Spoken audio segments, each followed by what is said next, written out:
저는 의도한 것은 아니지만 지난주 땡스기빙 설교로 그 요셉 한 사람의 인생을 쭉 한번 살펴보며 그 한 인생 속에 담겨진 하나님 아버지의 그 크고 놀라우신 뜻, 그 신묘막측한 섭리에 대하여 함께 살펴보았습니다. 오늘 우리가 함께 나누는 주제가 뭐예요? 뜻이 하늘에서 이루어진 것 같이 땅에서도 이루어지기를 원하나이다. 하나님의 뜻에 대한 예수 그리스도의 간구, 기도입니다. 여러분, 저는 그 요셉의 이야기를 다시 한번 리마인드하며 오늘 말씀을 시작하고자 합니다. 형들의 시기로 인하여 애굽의 노예로 팔려간 요셉이었습니다. 그렇게 시작된 요셉의 그 파란만장한 인생 속에는 사실 그의 인생을 붙드시는 하나님의 그 놀라운 섭리와 뜻이 함께하고 있음을 요셉의 이야기는 찬찬히 오늘을 살아가는 우리에게 들려주고 있었던 것이지요. 그 요셉의 삶 속에 담긴 하나님의 뜻을 보니까 무엇보다 인간이 행한 그 모든 악한 일들은 단지 악한 결과로만 끝나지 않는다는 사실이에요. 이게 요셉의 이야기가 우리에게 주는 하나님의 뜻입니다. 창세기 50장 20절. 당신들은 나를 헤아려 하였으나 하나님은 그것을 선으로 바꾸사 오늘과 같이 많은 백성의 생명을 구원하게 하시려 하셨나니. 당신들은 나를 헤아려 하였으나 인간의 역사 속에 담겨진 끊임없는 그 오해, 시기, 미움, 다툼, 싸움, 분쟁, 그걸 얘기하는 것이죠. 그러나 인간 가운데의 그 싸움의 역사 속에는 사실 보이지 않는 누구의 손길이 함께한다? 하나님 아버지의 그 은혜의 손길이 함께하고 있다. 그래서 하나님은 그 인간의 모든 계획, 그 모든 뜻을 하나님 당신의 뜻 가운데 선으로 바꾸사 오늘과 같이 많은 백성의 생명을 구원하게 하시려 하셨나니. 여러분, 이 말씀을요, 창세기 50장 20절의 말씀을 한번 찬찬히 들여다보고 있으면 저 요셉의 이야기는 결국 무슨 이야기를 우리에게 들려주는 이야기처럼 들려오냐 하면 바로 십자가입니다. 십자가.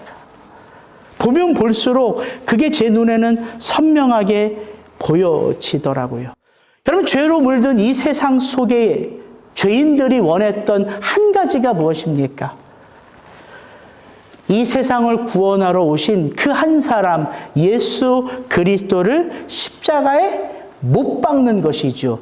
그게 이 세상의 뜻이었습니다. 그래서 그렇게나 그들이 외쳤던 것 아닙니까? 그를 십자가에 못 박으라, crucify him 뿐만 아니죠. 예수님이 그 십자가에서 그렇게나 처참하게 당신의 생명을 내어주실 그때 여러분, 누가 가장 기뻐했을까요? 물론 사람들이겠죠. 그러나 그 본질로 들어가면 그 사람들을 그렇게 미혹하여 예수를 십자가에 못 박게 한 그 장본인 누구예요? 사탄 마귀 아닙니까? 사탄 마귀의 뜻이 그 예수 그리스도를 십자가에 못 박는 것이었어요. 그래서 예수 그리스도가 처참하게 죽어가는 그 장면을 사탄 마귀가 보면서 그는 아마 속으로 쾌재를 부르지 않았을까요? 드디어 비로소 승리는 내 것이다. 그런데 사탄도 사람들도 세상도 한 가지, 한 중요한 팩터를 놓치고 있었어요. 누가 이 인간 세상의 역사 속에 간섭하고 계세요? 하나님. 하나님이 그 모든 악을 선으로 바꾸사. 그래서 우리 하나님을 역전의 하나님이라 하는 것이지요. 그래서 하나님은 오늘도 이 땅 가운데에 그 십자가 그늘 아래 살아가기를 원하는 이 세상 그 어떤 죄인이라도 새 생명으로 그 죄인을 구원해 내실 수 있는 것이지요. 그래서 그 형들의 그 한탄을 들은 요셉은 그 형들을 책망하지도 않고 그 형들을 미워하지도 않고 그 형들을 증오하지도 않고 그 형들을 또다시 이렇게 위로하지요.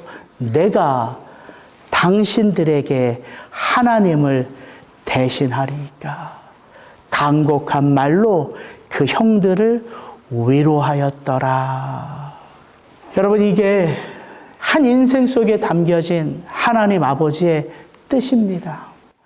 저와 여러분 한 사람 한 사람의 인생 속에는요, 그렇게 예수 그리스도의 그 용서와 화해의 십자가가 녹아져 있는 거예요. 우리 모두의 인생 속에. 그래서 그 은혜를 덧입는 우리가 또다시 이 세상을 하나님 아버지의 그 영광된 나라로 바꾸어가는 전진 기지가 되는 것이지요. 바로 저와 여러분이. 뿐만 아니죠. 요셉 한 가정 안에서 벌어진 그 일은 그 한 가정만을 위한 일이 아니었음을 또한 요셉의 이야기는 우리에게 들려줍니다. 요셉 그 한 사람이 애굽의 총리가 되어 그 7년 대흉년을 잘 준비함으로 사실 가장 큰 혜택을 받은 사람들은 누굽니까? 누구예요? 애굽 백성들 아닙니까? 그 7년 대흉년의 때에 사실은 다 죽을 수밖에 없는, 먹을 게 없어서 다 죽을 수밖에 없는 사람들 아니었습니까? 그런데 그 요셉이 그 7년 대풍년의 때에 그 7년 대흉년의 때를 온전히 준비함으로 말미암아 그 애굽 백성들에게 살 길이 열린 것이지요. 여러분, 왜 교회가 이렇게 손가락질 받으면서도 이 세상의 유일한 소망일 수밖에 없어요? 성도라는 이름으로 살아가는 저와 여러분이 내가 나를 볼 때는 참으로 연약하고 부족하고 부끄럽지만 왜 이런 우리를 향하여 예수님은 너희만이 세상의 소금이요 너희만이 세상의 빛이라 말씀하실 수 있습니까? 그 이야기는 서로 맥을 같이 하고 있는 거예요. 여러분, 이렇게 한 인생 속에는요, 하나님의 그 놀라운 섭리가 온 세상과 한 인생을 연결해 놓고 있었던 거예요. 뿐만 아니죠. 요셉 한 인생을 보면요, 그 요셉 한 인생 속에 하나님은 몇 년을 내다보세요? 430년을 내다보세요. 요셉 그 한 인생을 통하여 하나님은 430년 동안 요셉 그 한 사람을 통하여 이스라엘이 민족으로 태동할 울타리를 상상이나 했겠습니까? 그 애굽 땅에서 그 울타리를 하나님이 져놓고 있었음을. 그래서 우리는 알 수 있는 거죠. 하나님에게는 1000년이 하루같이, 하루가 1000년같이 그 하나님은 보실 수 있음을 너희는 잊지 말고 기억하라. 여러분, 이게 하나님의 뜻이에요. 참으로 연약한 듯 보이는 나 한 인생 속에 하나님은 나와 세상을 연결시켜 놓으셨고, 나의 오늘의 삶 속에 나의 자손들의 미래의 이야기가 함께 녹아져 있음을 오늘을 살아가는 저와 여러분들에게 요셉의 이야기는 믿음의 이야기로 들려주고 있는 거예요. 그래서 저와 여러분들이 고난의 때를 만나면 내 지혜로는 이해할 수 없는 그 미스테리한 일들 앞에 우리가 놓여지면 우리는요, 미래를 볼 수 있다고 하는 용한 목사님을, 기도원을 찾아갈 것이 아니라 무엇을 펼쳐야 돼요? 하나님의 말씀을 펼치는 거예요. 그게 수천 년 전에 기록된 죽어있는 말씀이 아니라 오늘도 나의 인생 속에 이 하루를 살아갈 삶의 지혜가 담겨져 있고, 내가 그 말씀을 다 이해하고 다 헤아릴 수는 없지만 그 말씀 속에는 오늘 나에게 승리 승리를 안겨다 주는 예수의 십자가가 녹아져 있음을 우리는 믿기 때문에 주어진 이 말씀을 다시 펴는 거예요. 그래서 이 말씀은 수천 년 전에 과거에 기록된 문자가 아니라 오늘을 살아가는 저와 여러분의 삶 속에 살아있는 하나님의 이야기로 우리의 삶의 걸음을 비추어 주는 것이지요. 그래서 계시록은 이렇게 우리를 축복하는 것입니다. 계시록 1장 3절 이 예언의 말씀을 읽는 자와 듣는 자와 그 가운데 기록한 것을 지키는 자는 복이 있나니 때가 가까움이라. 굴곡 많은 인생 살아가면서 여러분 인생 속에서 순간순간 제일 궁금한 게 무엇입니까? 나를 향한 하나님 아버지의 그 뜻 아닙니까? 아무리 힘든 일을 내가 지금 경험하고 있어도, 아무리 미스테리한 일들이 우리의 자녀들의 인생 가운데 찾아와도 누구의 뜻만 알 수 있다면, 하나님 아버지의 그 뜻만 내가 알 수 있다면 오늘 살아갈 수 있을까요? 없을까요? 살아갈 수 있다고요. 그래서 말씀을 가장 가까이 하는 바로 그 자가 믿음으로 살아가는 하나님의 자녀라는 거예요. 우리의 삶의 순간순간 우리는 그 뜻을 체험하고자, 그 뜻을 확인하고자, 내가 지금 그 뜻 안에 살아가고 있음을 내가 확신하고자 그 말씀 속으로 들어가는 것입니다.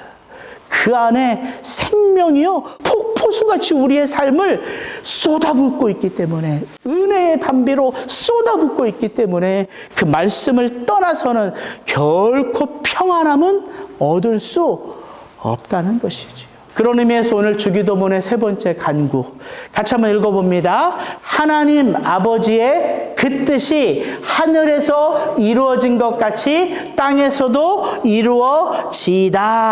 아멘이십니까? 예. 이런 질문으로 이 주기도문의 세 번째 간구 속에 담겨진 의미를 한번 좀 살펴보기를 원합니다. 여러분, 예수님은 3년의 짧은 공생의 사역을 하셨습니다. 예수님의 이 땅에서 사셨던 30년은 사실 그렇게 우리에게 기록이 많이 남아있지 않아요. 성경의 모든 기록은 예수님의 3년의 공생의 기록에 모든 초점이 맞추어져 있습니다. 그 사역을 위하여 인간의 몸을 입고 우리 가운데 오셨기 때문이죠. 그래서 거기에 포커스를 맞추는 거예요. 그 3년의 짧은 공생의 사역을 하신 예수님은 당신의 이 땅에서의 삶을 무엇에 묶어놓고 사셨어요. 예수님의 이 땅에서의 3년의 공생의 사역은 무엇과 당신의 삶을 아주 똘똘 묶어놓고 그것으로 사셨어요. 그게 뭐예요? 하나님의 말씀, 하나님 아버지의 뜻. 그래서 예수님이 이런 말씀하시는 거예요. 사람이 떡으로만 사는 것이 아니요 오직 하나님의 입에서 나오는 그 모든 말씀으로 말미암는 것이니라. 너희는 먹어야 사는 육신을 입은 인생이다. 그러나 육신의 삶을 위하여 먹는 게 전부가 아니다. 너희는 영으로 비롯된 존재이기에 먹어야 할 영의 양식이 있다. 예수님이 그 신명기의 말씀을 가지고 사탄 마귀의 유혹을 물리치신 것 아닙니까? 뿐만 아니라 예수님은 이렇게도 말씀하셨지요. 내게는 너희가 알지 못하는 먹을 양식이 있나니. 그 양식이 뭐예요? 나를 이 땅에 보내신 아버지 하나님의 그 뜻을 행하는 게 내가 먹는 양식이다. 감히 제가 그렇게 말할 수 있죠. 예수님의 이 땅에서의 삶은 오직 하나님의 뜻과 하나예요. 하나. 그 뜻에 매여서 당신의 인생을 사셨던 분, 그분이 바로 예수 그리스도입니다. 그렇다면 한 가지 물을게요. 그렇게 당신의 삶을 하나님의 뜻에 칭칭 동요 매시면서 이 땅을 살아오신 예수님이 그 마지막까지 포기하지 않고 그 마지막 그 순간까지 힘겹게 붙들고 붙들고 싸워왔던 싸움 하나가 성경에는 보여집니다. 뭐예요, 그 싸움이? 예수님이 마지막까지 포기하지 않고 끝까지 붙들고 싸우셨던 그 싸움. 어떤 싸움일까요? 누구와의 싸움일까요? 그 싸움의 장면이 우리의 눈에 선명하게 보여지는 그곳, 바로 그곳으로 여러분을 안내할게요. 거긴 바로 겟세마네 기도의 동산입니다. 예수님은 이 땅에 왜 오셨어요? 살기 위해 오셨습니까? 죽기 위해 오셨습니까? 내가 온 것은 죽기 위하여. 그러니까 죽기 위하여 오셨다는 말은 십자가를 지시는 게 예수님의 사명이지요.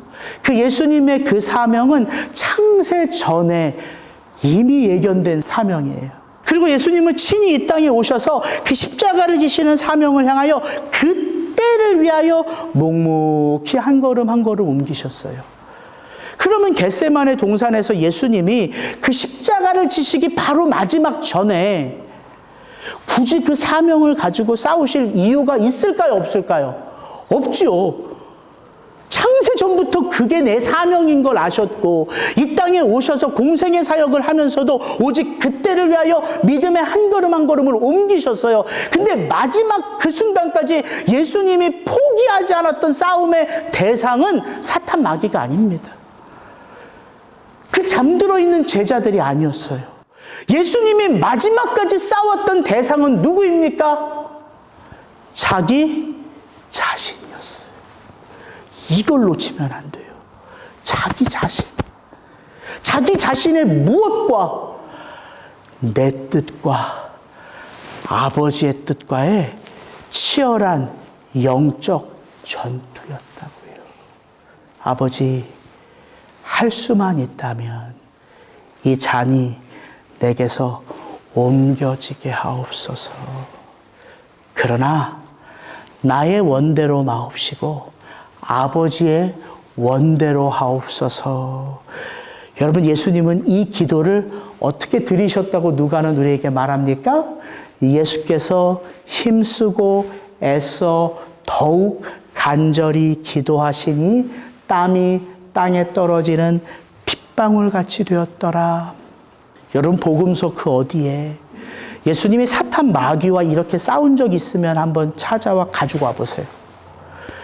예수님이 그 어떤 병을 고쳐주실 때 이렇게 떨어지는 땀방울이 핏방울이 될 정도로 기도한 장면이 있으면 저한테 한번 보여주세요.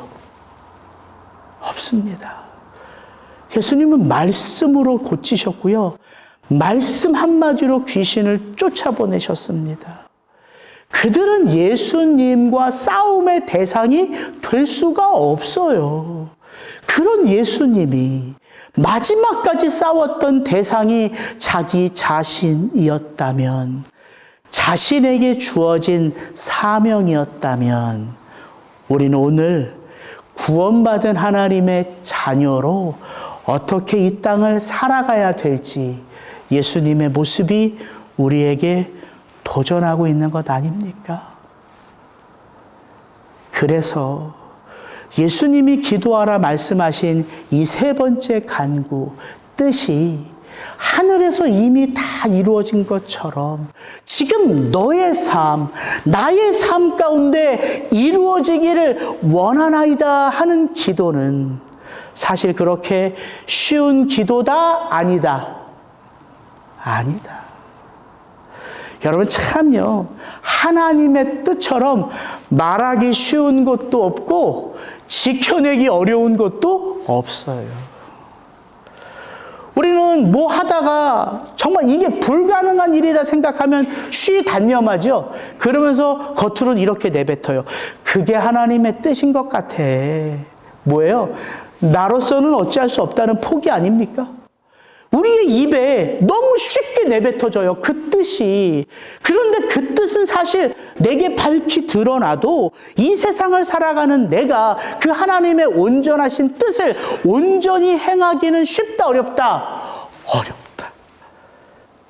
왜요? 왜 어려울까요?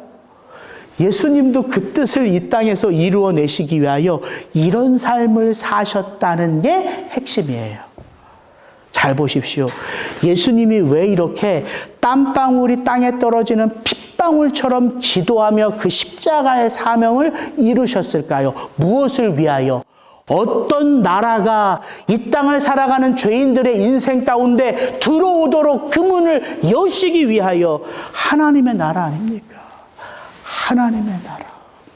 그래서 이 주기도문의 세 번째 간구는요, 우리가 앞서 살펴보았던 하늘에 계신 우리 아버지요, 아버지의 이름이 영광을 받으시고 아버지의 나라가 이 땅 가운데 임하기를 원하나이다의 절정이에요. 하나님을 향한 세 가지 간구의 절정이 바로 오늘 우리가 살펴볼 이 간구의 제목이란 말입니다. 뜻이 하늘에서 이루어진 것 같이 땅에서도 이루어지기를 원하나이다. 이것은요, 여러분, 우리의 본성으로 기도할 수 없는 기도예요. 그래서 이 기도가 세 번째입니다. 이 기도는 누구만 드릴 수 있어요? 하나님의 그 거룩하신 이름, 그 영광된 이름이 누구의 삶 속에 있음을 아는 자, 나의 삶 속에 임하고 있음을 깨닫는 자. 왜? 내가 성도라는 이름으로 이 땅을 살아가고 있어요. 그 성도라는 이름 속에 담겨진 영광이 하나님의 영광임을 아는 자. 그래서 하늘에 계신 우리 아버지여, 이 고백을 할 수 있는 자만이 드릴 수 있는 기도라는 거예요. 그렇게 하나님의 영광을 위하여 기도하는 자만이 어떤 나라가, 하나님의 나라가 내 삶 속에 나를 다스리고 통치하고 내 삶 가운데 펼쳐지기를 원하는 기도를 드릴 수 있다. 그래서 첫 번째 간구는 자연스럽게 두 번째 간구와 연결된다. 제가 이렇게 말씀드렸죠. 이 첫 번째, 두 번째 기도의 핵심이 뭐예요? 하나님의 영광을 받으시는 것, 하나님의 영광을 받으시는 것, 하나님의 나라가 내 삶 가운데 세워져 가는 것, 그 길이 어디에 있어요? 이 세 번째 간구 속에 있잖아요. 하나님 아버지의 뜻이 내 삶 가운데 성취될 때야 비로소 영광은 누가 받는 거예요? 하나님 아버지가 받으시고 내 삶 속에 하나님의 나라로 펼쳐져 가는 것이지. 그래서 이 세 번째 간구는 우리의 본성으로 드리는 기도가 아니라 거듭난 자가 자기의 생명을 맡기면서 올려드리는 기도라는 거예요. 왜 이 기도가 쉬운 기도가 아니냐면, 제가 여러분을 비하하는 게 아니에요. 오해하지 마세요. 여러분, 우리는 기도하면 어떻게 생각해요? 기도하면 그 기도를 통해서 누구의 뜻이 이루어지는 도구라고 생각해요? 내 뜻 아닙니까? 내 뜻. 나의 뜻, 나의 소원, 나의 소망, 나의 바람이 기도라는 이 도구를 통해서 하나님 앞에 온전하게 드려질 때 우리는 그 기도를 통하여 하늘의 축복을 마음껏 누린다고 생각해요. 이게 기도에 대한 지극히 세상적인 우리의 정의 아닙니까? 맞잖아요. 그래서 예수님이 구하라고 하시는 거예요. 기도란 너의 뜻을 성취하기 위한 하늘의 도구가 아니라 너의 삶이 하나님의 뜻을 위한 도구요 수단임을 바로 이 기도를 통하여 너의 인생 전체를 채워가라. 그래서 여러분, 이 기도는 저와 여러분의 삶 속에 늘 고백되어져야 할 우리의 생명의 고백입니다. 그래서 뜻이 하늘에서 이루어진 것 같이 땅에서도 이루어지기를 원하나이다. 이 뒤에 있는 이 말씀, 땅에서 나의 삶 속에 하나님의 뜻이 이루어지기를 원하나이다. 이게 얼마나 어려운 기도냐면 사도 요한은 요한일서를 통해서 우리에게 이렇게 가르쳐 줍니다. 이 세상이나 세상에 있는 것들을 사랑하지 말라. 누구든지 세상을 사랑하면 아버지의 사랑이 그 안에 있지 아니하니 이는 세상에 있는 모든 것이 육신의 정욕과 안목의 정욕과 이생의 자랑이니 다 아버지께로부터 온 것이 아니요 세상으로부터 온 것이라. 이 세상도 그 정욕도 지나가되 오직 하나님의 뜻을 행하는 자는 영원히 거하느니라. 하나님의 뜻을 위한 기도를 우리가 예수 그리스도의 이름으로 하나님 앞에 드리기 위해서는 우리가 극복해야 될 본성이 있다는 거예요. 그걸 사도 요한은 우리에게 뭐라고 가르쳐줘요? 세상의 정욕, 안목의 정욕, 이생의 자랑, 욕망이라 말하는 거예요. 아니, 저와 여러분이 거듭난 하나님의 백성이지만 우린 여전히 무엇으로 살아요? 육체를 가지고 살아요. 육신을 가지고 살아요. 이 육신을 가지고 살아가는 사람에게 욕망 벗어날 수 있을까요? 없을까요? 없습니다. 그래서 이 기도는 우리의 전심을 쏟는 기도요. 이 기도가 진실해지면 진실해질수록 우리는 하나님 아버지의 그 마음과 더 가까이 갈 수 있는 거예요. 여러분, 이 기도가 세상을 바꾸는 기도예요. 그래서 이 기도가 사람을 변화시키는 기도일 수밖에 없는 거예요. 나의 전심을 쏟아붓기에 하나님의 전심과 우린 그 기도의 자리에서 만나게 되는 것이죠. 그렇게 우리의 육신의 정욕, 안목의 정욕, 이생의 자랑은 하나하나 사라질 것임을 우리는 피로써 영원한 나라를 보면서 체험해 가는 거예요.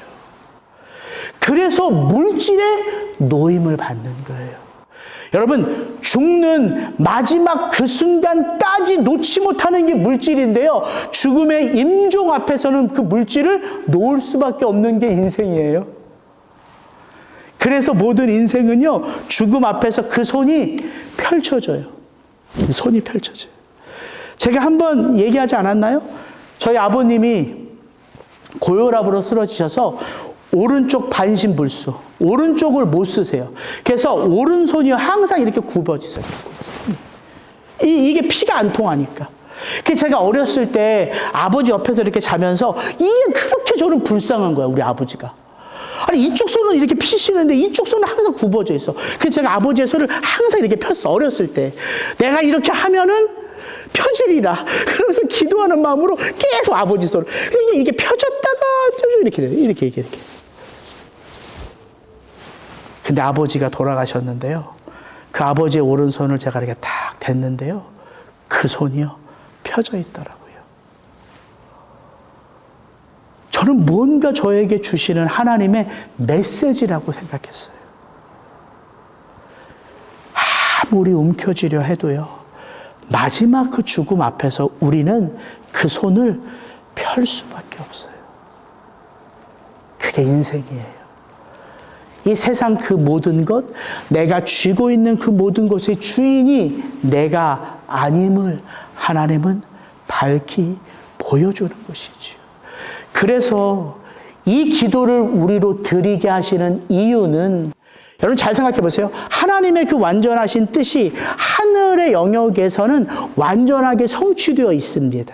그래서 뜻이 하늘에서 이루어진 것 같이예요. 그 뜻은 이미 하늘에서 다 성취됐어요. 이제 그 뜻이 이 땅으로 내려오면 돼요. 근데 이 땅은 어느 곳이에요? 하늘이 완전한 하나님의 성취를 밝히 보여주는 영역이라면 땅은 어떤 영역일까요? 하나님 나라의 특성, 제가 두 번째 시간에 말씀드렸잖아요. 이미 시작되었으나 아직은 완성되지 않는 나라. 그래서 그 나라는 긴장 속에 살아가는 나라다. 그게 세상이에요. 그래서 예수님은 이 기도를 올려드림으로 너의 부족함을 돌아보라는 거예요. 그렇게 간구하지 않고서는 안 되는 존재가 바로 너라는 사실이에요. 그래서 예수님이 우리에게 보여주신 마지막 기도의 모습도 결국 자기 자신과 싸우는 모습이었고 자기 뜻과 싸우는 모습이었어요. 근데 그 기도를 통하여 예수님의 위대한 선포가 그렇게 기도하는 우리 모두의 것이 되었어요. 그러나 나의 원대로 마옵시고 아버지의 원대로 하옵소서. 여러분, 이게 기도의 절정입니다. 두 번째, 하나만 더 나눌게요.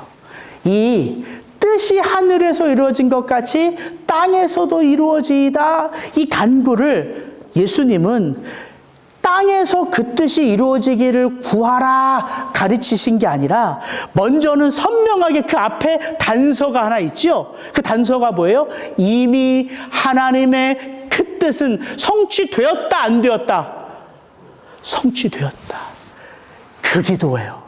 여러분, 이 기도가 우리의 오늘의 삶에 얼마나 큰 위로인지를 예수님은 보라는 거예요.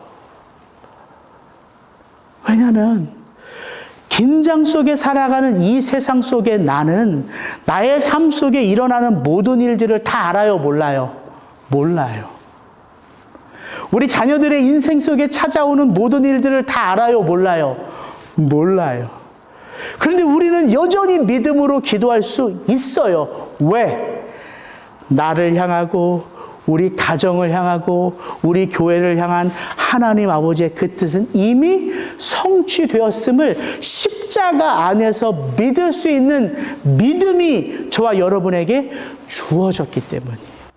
그래서 바울은 그것을 우리에게 이 한 문장으로 정말 멋지게 가르쳐 주는 거예요.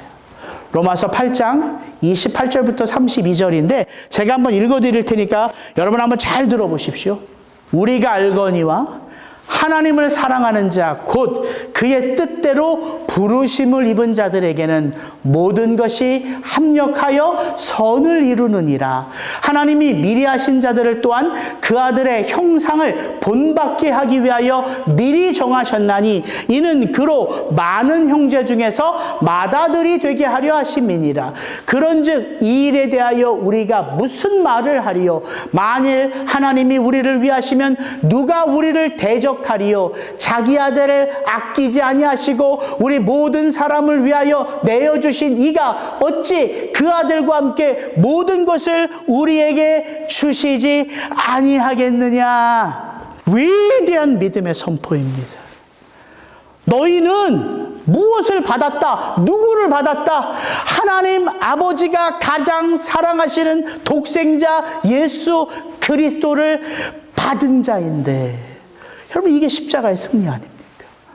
그 아들을 아끼지 아니하시고 너희에게 주신 하나님이 다른 그 무엇을 너희에게 주지 아니하시랴.